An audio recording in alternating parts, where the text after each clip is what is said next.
Friends இப்போ பார்த்தீங்கன்னா இந்தியாவுக்கும் உமன்ஸுக்கும் இங்கிலாந்து உமனுக்குமான 4th T20 மேட்ச். இந்த மேட்சோடைய ஃபுல் அனாலிசிஸ், ட்ரீம் டீமுக்கு எந்தெந்த பிளேயர் வரதுக்கான வாய்ப்பு இருக்குது, கிராண்ட் லீக்கு எந்தெந்த பிளேயராக ரிஸ்க்கை ட்ரை பண்ணலாம் அப்படிங்கிறத இந்த வீடியோவில் ஃபுல்லாக சொல்லியிருக்கிறோம். கேட்டகரி வைஸ் எந்தெந்த பிளேயருக்கு சிவிசி ஆப்ஷனும் பண்ணலாம் அப்படிங்கிறதையும் ஃபுல்லாக சொல்லியிருக்கோம். ஸோ வீடியோ ஸ்கிப் பண்ணாமல் பாருங்கள். கண்டிப்பாக இந்த 2 மேட்ச்லையும் லைனப்பில் சேஞ்ச் இருக்கிறதுக்கும் வாய்ப்பு இருக்கும். வென்யூல இப்போ பெரிய அளவுக்கான உமன்ஸ் மேட்ச் வந்து பெருசாக நடக்கல. ஆனால் டொமஸ்டிக் T20 மேட்சஸ் நடந்திருக்கு.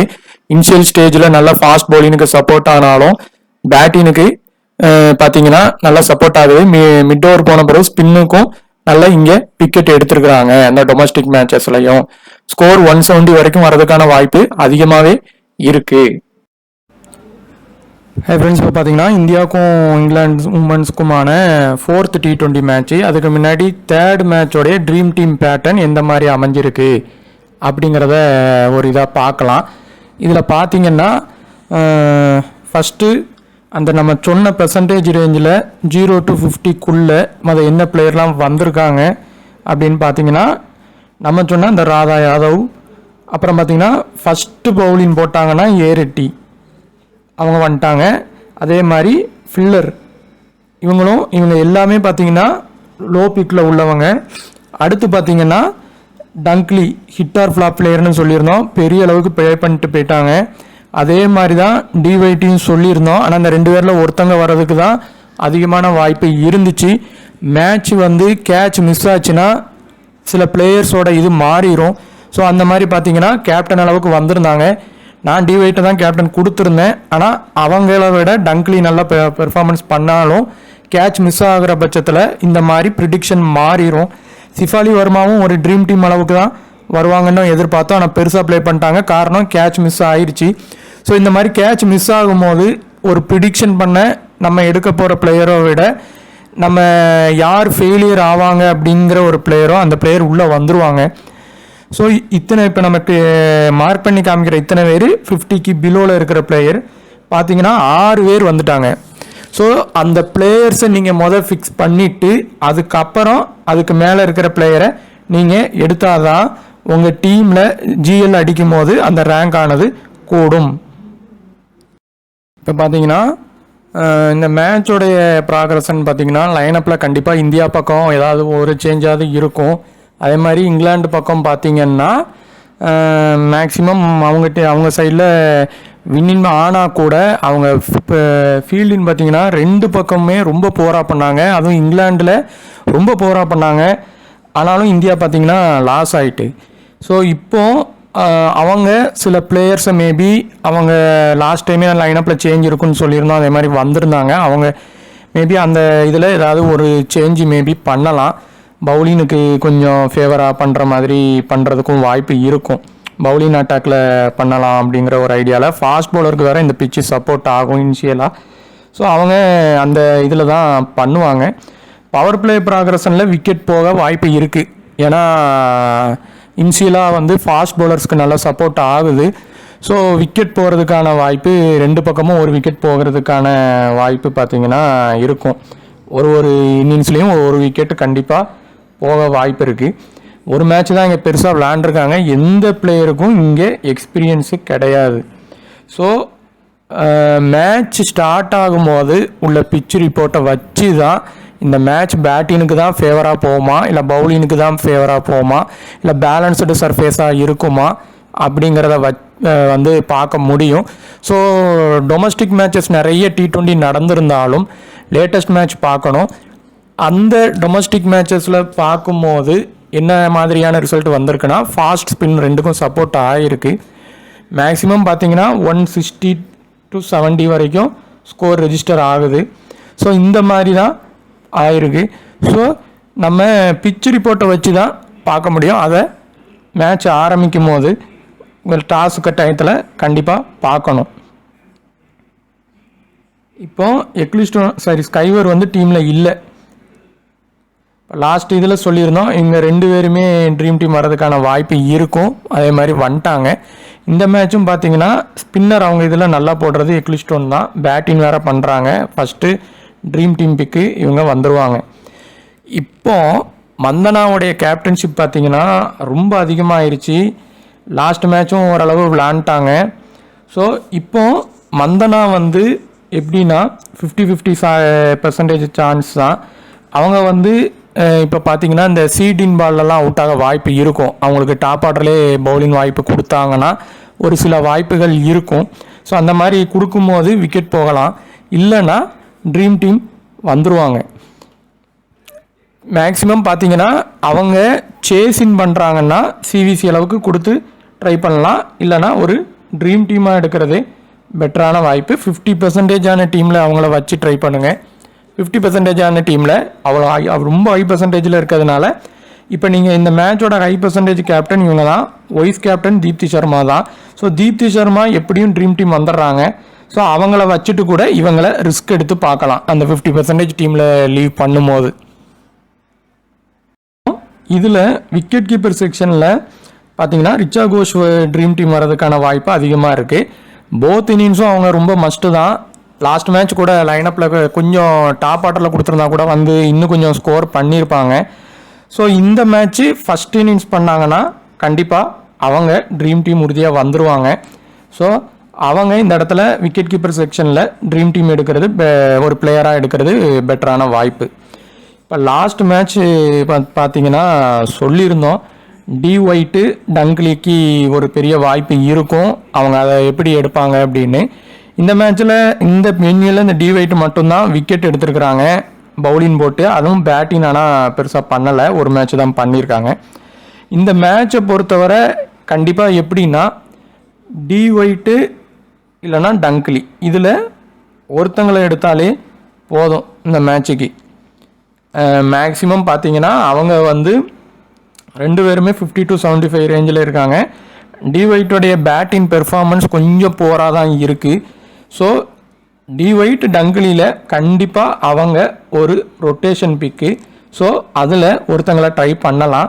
சப்போஸ் இவங்களை எடுக்காத பட்சத்தில் இந்த மேட்ச்சு ஹைச்கரை வந்து மஸ்ட்டாக ட்ரை பண்ணுங்கள். சேஸின் பண்ணாங்கன்னா பெருசாக ப்ளே பண்ண வாய்ப்பு இருக்குது. ஃபஸ்ட் பேட்டிங் பண்ணாங்கன்னா கண்டிப்பாக ஒரு ட்ரீம் டீம் வர்றதுக்கான வாய்ப்பு இருக்குது. இந்த கேட்டகரியில் இந்தியன் பிளேயரை எடுக்கிறதே பெட்டரான வாய்ப்பு. அதில் தீப்தி சர்மாவும் ரிச்சா கோஷும் ஃபிக்ஸ்டு பிளேயராக இருப்பாங்க. இப்போ இந்த கேட்டகரியில் சிடினும் இதில் இருப்பாங்க. இதில் இந்த மேட்சை பொறுத்தவரை ஃபஸ்ட்டு பார்த்தீங்கன்னா லாஸ்ட் மேட்ச் சொல்லியிருந்தோம், எல்பெல் வராட்டி இன்னொரு பிளேயர் வருவாங்க அப்படின்னு சொல்லியிருந்தோம். ஒருவேளை எக்லிஸ்டோன் வரலன்னா எல்பெல் வந்து இந்த மேட்சை பொறுத்தவரை அவங்க ஒரு ரொட்டேஷன் பிக்கு தான். ஃபஸ்ட்டு பவுலிங் போடுறாங்கன்னா ஃபாஸ்ட்டுக்கு சப்போர்ட் ஆகும், மேபி அவங்க உள்ளே வந்துடுவாங்க. செகண்ட் பவுலிங் போடுறாங்கன்னா நீங்கள் பெட்டர் ரிஸ்க்காக எடுக்கிறீங்கன்னா எல்பெல் இல்லைனா எக்லிஸ்டோன். ஒரு வேளை எக்லிஸ்டோனை நீங்கள் லீவ் இப்போ அவங்க டிடி வரமாட்டாங்கன்னு நினச்சிங்கன்னா எல்பெல்ல ட்ரை பண்ணலாம். ஸோ ரொட்டேஷன் பிக்கில் தான் அவங்கள ட்ரை பண்ண முடியும். அடுத்து சீடின் ஏ ஜோன்ஸ், இந்த 2 பேரில் இந்த இடத்துல வர ஃபஸ்ட்டு லோபிக்கு கண்டிப்பாக உள்ள ஒருத்தங்க வருவாங்க. ஃபஸ்ட்டு ப்ரிஃபரன்ஸாக சீடின்னு எடுங்க. சீடின் பெருசாக பெர்ஃபார்மன்ஸ் பண்ணிட்டாலே இங்கிலாந்து ஈஸியாக வின் ஆயிரும். அவங்களுடைய பவுலிங் கண்டிப்பாக எப்படியும் 1 to 2 விக்கெட் எடுப்பாங்க. பேட்டிங் மட்டும் கொஞ்சம் டாப் ஆர்டர் கிடச்சிச்சின்னா கண்டிப்பாக பெருசாக விளையாடுறதுக்கும் வாய்ப்பு இருக்கும்.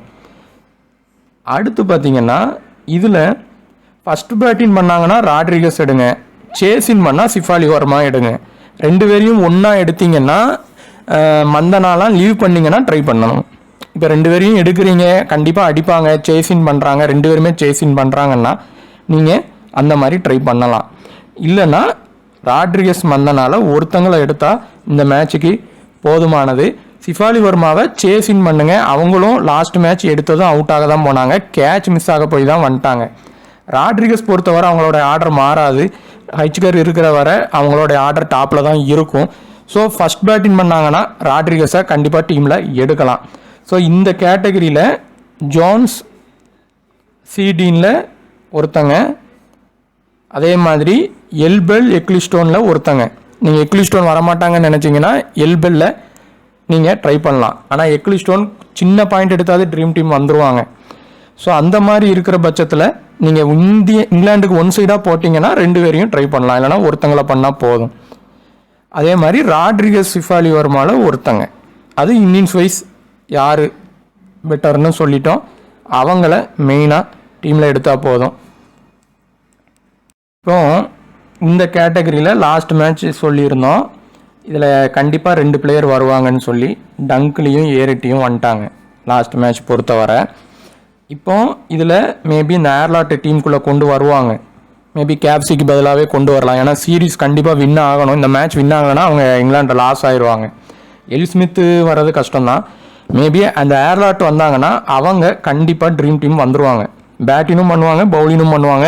நீங்கள் கூட எல்பெல்லுக்கு பதிலாக இவங்கள ட்ரை பண்ணலாம். ஒன்று.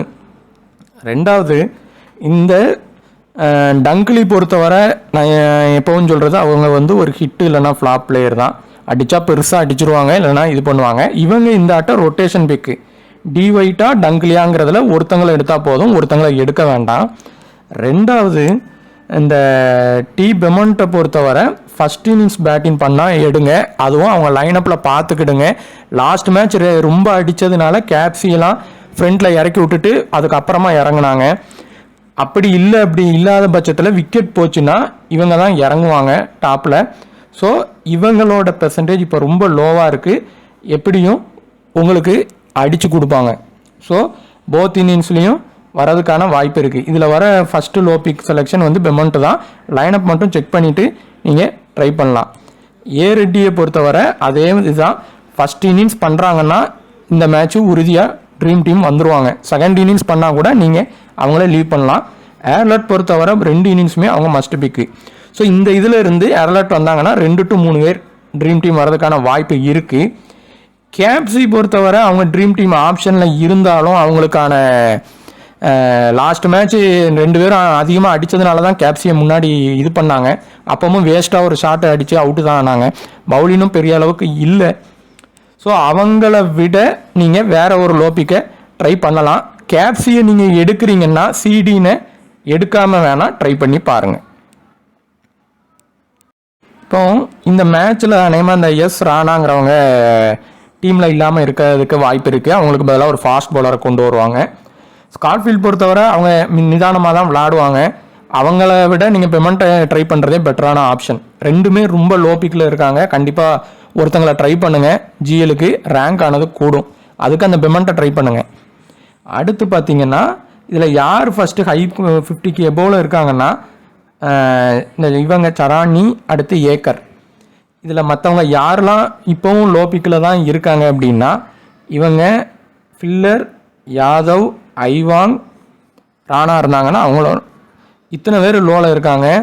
கண்டிப்பாக ராதா யாதவ் வந்து செகண்ட் இன்னிங்ஸ் பண்ணாங்கன்னா மிஸ் பண்ணாதீங்க. கண்டிப்பாக பெருசாக விளையாண்டாலும் விளையாண்டுருவாங்க. அவங்களுக்கு போன மேட்ச் அந்த ஓவர் அதிகமாக கொடுக்கப்படலை. ஸோ கொடுத்துருந்தாங்கன்னா கூட அவங்களுக்கு அந்த விக்கெட் கொஞ்சம் கிடச்சிருக்கும். ஃபஸ்ட் ஓவரில் அடித்ததுனால கொடுக்கல. ஸோ ராதா யாதவை வந்து மிஸ் பண்ண வேண்டாம் போத் இன்னிங்ஸுமே. செகண்ட் இன்னிங்ஸ்னால் சரானியை வந்து நீங்கள் போத் இன்னிங்ஸும் மிஸ் பண்ணாதீங்க. அவங்க மேக்ஸிமம் 2 விக்கெட் எடுக்கிறதுக்கான வாய்ப்பு இருக்குது. அவங்க நல்லா பவுலிங் போடுறாங்க. ஃபில்லர் பொறுத்தவரை ஃபஸ்ட் இன்னிங்ஸ்னால் ட்ரை பண்ணுங்கள். செகண்ட் இன்னிங்ஸ்னால் பெட்டர் லீவ் பண்ணிடலாம். போன மேட்ச் வந்திருந்தாங்க ட்ரீம் டீமுக்கு. ஸோ ஒரு லோ பிக்கில் இத்தனை பேர் இருக்காங்க. ஐவாங் பொறுத்தவரை ஃபஸ்ட்டு பவுலிங் போட்டாங்கன்னா ட்ரை பண்ணலாம். ஆனால் லாஸ்ட் மேட்சும் பெருசாக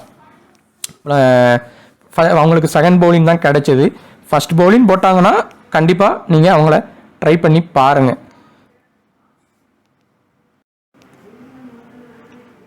அம்ஜத்கர் பொறுத்தவரை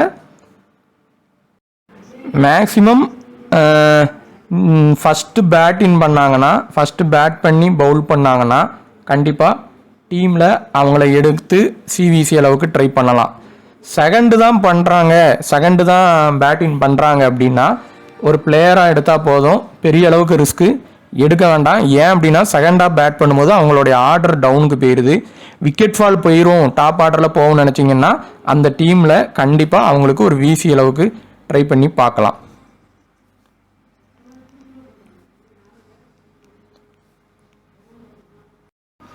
ஸோ சிவிசி ஆப்ஷன் மந்தனாக்கு ஒரு இதில் ட்ரை பண்ணி பாருங்கள்.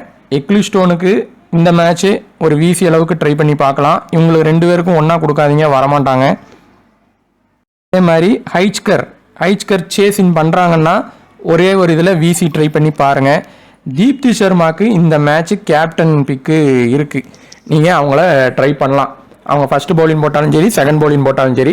ஃபஸ்ட்டு பவுலிங் போட்டால் டெத் ஓவர் அவங்க தான் போடுறாங்க. லாஸ்ட் மேட்ச் டெத் ஓவர் வச்சு தான் அவங்களுடைய பாயிண்ட்டே கூடிச்சு. ஆனால் பேட்டிங் வாய்ப்புலாம் கிடைக்காது. ஸோ அவங்களுக்கு எப்படியும் மேக்ஸிமம் 2 விக்கெட் வந்து எப்படியும் கிடச்சிரும். ஸோ அவங்கள ஒரு கேப்டன் அளவுக்கு ட்ரை பண்ணுங்கள். இந்த மேட்ச்சு ராட்ரிகஸ் ஃபஸ்ட் பேட்டிங் பண்ணாங்கன்னா அவங்களுக்கு ஒரு விசி அளவுக்கு ட்ரை பண்ணலாம். அதே மாதிரி சீடின் ரிஸ்கா சிவிசி அளவுக்கு ட்ரை பண்ணுங்கள். ஃபஸ்ட் இன்னிங்ஸ் பவுலிங் போடுறாங்கன்னா சீடினை சிவிசி அளவுக்கு ட்ரை பண்ணலாம். கண்டிப்பாக அவங்களால விக்கெட்டு எடுக்க முடியும்.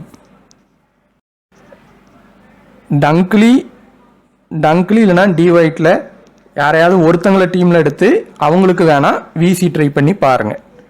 டங்க்லிக்கும் ட்ரை பண்ணி பார்க்கலாம். டங்க்லியை பொறுத்தவரை மேக்ஸிமம் ஃபஸ்ட் இன்னிங்ஸே நீங்கள் ட்ரை பண்ணுங்கள். இந்த பெமண்ட் இப்போ ரொம்ப லோ பிக்கில் இருக்காங்க. டாப் ஆர்டரில் விக்கெட் போகிற மாதிரி ஒரு டீம் ரெடி பண்ணுங்கள். கண்டிப்பாக அதில் விசி இல்லைன்னா கேப்டன் அளவுக்கு ட்ரை பண்ணுங்கள். ஏன்னா அவங்களுடைய பெர்சன்டேஜ் பார்த்திங்கன்னா ரொம்ப டவுனில் போயிடுச்சு. ஸோ அவங்க ஒரு நல்ல ஒரு பிக்காக கூட இருக்கலாம் இந்த மேட்சுக்கு. ஸோ அவங்க வந்து ஒரு கம்மியான ரன் அடித்தா கூட உங்கள் ஜிஎலுக்கு நம்மளுக்கு ரேங்க் ஆனது ரொம்ப வேகமாக கூடும். ஸோ அவங்கள ட்ரை பண்ணலாம். ஃபஸ்ட் இன்னிங்ஸ் பண்ணாங்கன்னா நேரலாட்டு வந்தாங்கன்னா ட்ரீம் டீம் வந்து எடுத்துருங்க. ஃபஸ்ட் பவுலிங் போட்டாங்கன்னா விசி அளவுக்கு ட்ரை பண்ணலாம். இந்த கேட்டகரியில் ஏரிட்டி பொறுத்தவரை அவங்க டெத் ஓவர் வரைக்கும் போட மாட்டாங்க, முன்னாடியே முடிச்சுருவாங்க. ஃபஸ்ட் இன்னிங்ஸ் போட்டாங்கன்னா ஒரு விசி அளவுக்கு வேணால் ட்ரை பண்ணி பாருங்கள். இந்த மேட்ச்சு நம்ம லாஸ்ட் மேட்சே சொல்லியிருந்தோம், ராதா யாதவ் வந்து பண்ணியிருக்க வாய்ப்பு இருக்கும் அப்படின்னு. செகண்ட் இன்னிங்ஸ் பண்ணாங்கன்னா இந்த மேட்சும் அவங்களுக்கு ஒரு வாய்ப்பு இருக்கும். அதே மாதிரி யாரெல்லான்னு பார்த்தீங்கன்னா ஃபில்லர், ஐவாங்கு, சீடின் இந்த 3 பேருமே பார்த்தீங்கன்னா 10% தான் இருக்காங்க. இந்த 3 பேர்லேருந்து கண்டிப்பாக ஒருத்தங்க ட்ரீம் டீம் வந்தே தீருவாங்க. ஸோ பிளேயரை மிக்ஸ் பண்ணிடாதீங்க. இப்போ நீங்கள் சீடின் மேலே நம்பிக்கை இல்லை அப்படின்னா ஃபில்லரை எடுத்து தான் ஆகணும். ஃபில்லர் மேலே நம்பிக்கை இல்லை அப்படின்னா ஐவாங்க எடுத்து தான் ஆகணும். கண்டிப்பாக இந்த 3ல் ஒரு ட்ரீம் டீம் உறுதியாக வந்துடும். ஸோ மிஸ் பண்ணாதீங்க. ஒரு லோ பிக்கு அந்த இடத்துல இருந்து வரும். ஸ்மால் லீக் விளையாடுறதா இருந்தால் ஃபாஸ்ட் பவுலருக்கு இங்கிலாந்து டீமில் இருந்து ஃபஸ்ட்டு ப்ரிஃபரன்ஸ் கொடுங்க. இப்போ பார்த்தீங்கன்னா ஸ்மால் லீக் ப்ளே பண்ணுறவங்க கேட்டகரி வைஸ் ஒரு லோ பிக் ட்ரை பண்ணுங்கள். அதுக்கு மேலே பண்ணாதீங்க. நம்ம சொன்ன அந்த லோ பிக்கை இன்னிங்ஸ் வைஸ் ட்ரை பண்ணுங்கள் போதும். கேப்டன் சேஃப் கேப்டன்லேயே நீங்கள் வைங்க, அதுவே போதும். ரிஸ்க் எடுத்து இந்த மேட்ச் பண்ண வேண்டாம். பிளேயருடைய ப்ராக்ரஷன் எதுவுமே அந்த டீம் இதில் இல்லாதனால யார் பெருசாக ஹிட் பண்ணுவாங்கிறது இது பண்ண முடியாது ஸ்மால் லீக்கில். ஸோ சேஃப் கேப்டனே இந்த ஆட்டை ட்ரை பண்ணலாம். போன ஆட்டை நான் சொல்லியிருந்தேன், மந்தனாக்கும் டிவைட்டுக்கும் தான் ஸ்மால் லீக்கில் வச்சுருந்தோம், பாயிண்ட்டும் நல்லா கிடச்சிது. ஆனால் அதே இது இந்த இடத்துல நடக்குமான்னா ஸ்மால் லீக்கில் ரிஸ்க் தான். நீங்கள் சேஃப் கேப்டன்ஷிப்பையே ட்ரை பண்ணணும். ஜிஎலுக்கு ட்ரை பண்ணுறவங்க அந்த 0 to 50க்குள்ளே 5 to 4 பேர், போன ஆட்டம் 6 பேர் வந்தாங்க, இந்த ஆட்டம் 5 பேர் உறுதியாக வரதுக்கான வாய்ப்பு இருக்கும். அவங்கள ஃபிக்ஸ் பண்ணிவிட்டு மற்ற பிளேயரை இப்போ ஃபிக்ஸ் பண்ணுங்கள். அதை வச்சு டீமை ரெடி பண்ணுங்கள். கண்டிப்பாக பெருசாக ஜிஎல்ல ஒரு அமௌண்ட்டு வின் பண்ணலாம். உமன்ஸ் மேட்ச் தான் கண்டிப்பாக வின் பண்ண முடியும். ஸோ அதில் ட்ரை பண்ணுங்கள், விட்டுறாதீங்க. தேங்க்யூ. உங்களுக்கு இந்த வீடியோ பார்த்துட்டு இருக்கவங்களுக்கு ஏதாவது ஒரு விஷயம் யூஸாக இருந்துச்சுன்னா கண்டிப்பாக ஷேர் பண்ணுங்கள்.